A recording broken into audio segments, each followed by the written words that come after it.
I would like you to imagine sitting in a room looking up at a tiled ceiling, and you notice that one tile is missing, just one.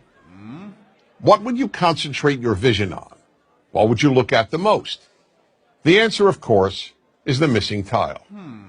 Now, that's fine for ceilings. In fact, it's actually good because we can replace a ceiling's missing tile and once again have a perfect ceiling. Ceilings, after all, can be perfect. But this doesn't apply to life. Most of what is missing in our lives, or what we think is missing, cannot be replaced. Unlike a ceiling, life can never be made perfect. For that reason, concentrating on the missing tiles in your life is a big problem.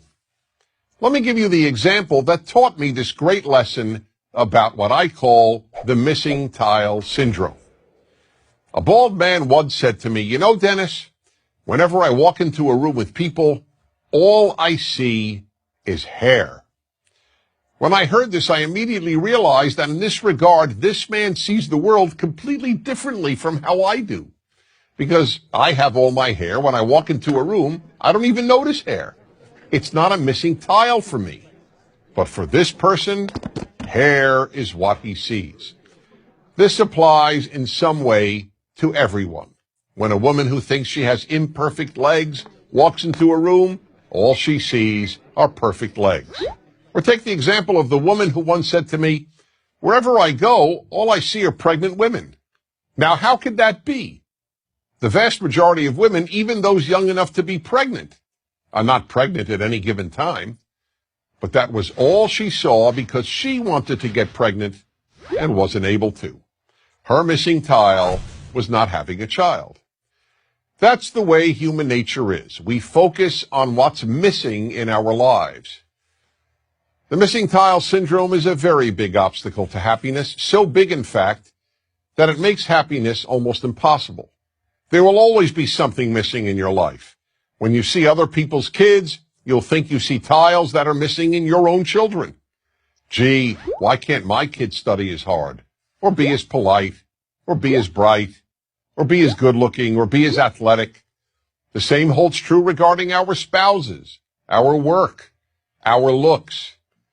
The list is endless. I'll give one more example.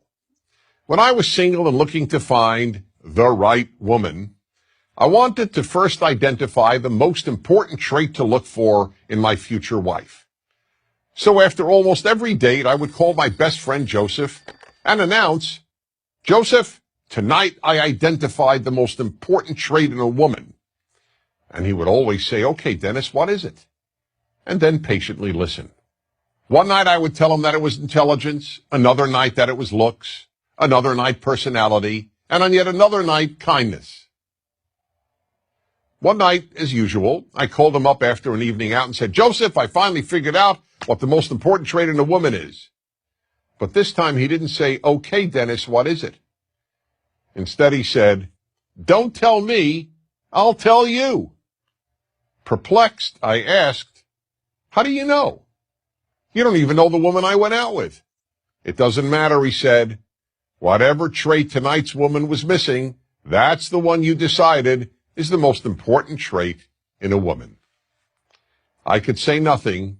He was right. Whatever that night's date was missing is what I would declare the most important trait in a woman. I hadn't yet come up with the term missing tile syndrome, but that is exactly what I was suffering from. That's the way we play tricks on ourselves and undermine our happiness, by concentrating on the missing tiles every one of us has. So we really have a simple choice. Do we focus on the rest of the ceiling, on all the tiles we do have, or do we focus on the ones we're missing? To a large extent, the answer to that question will determine how happy you will be. I'm Dennis Prager.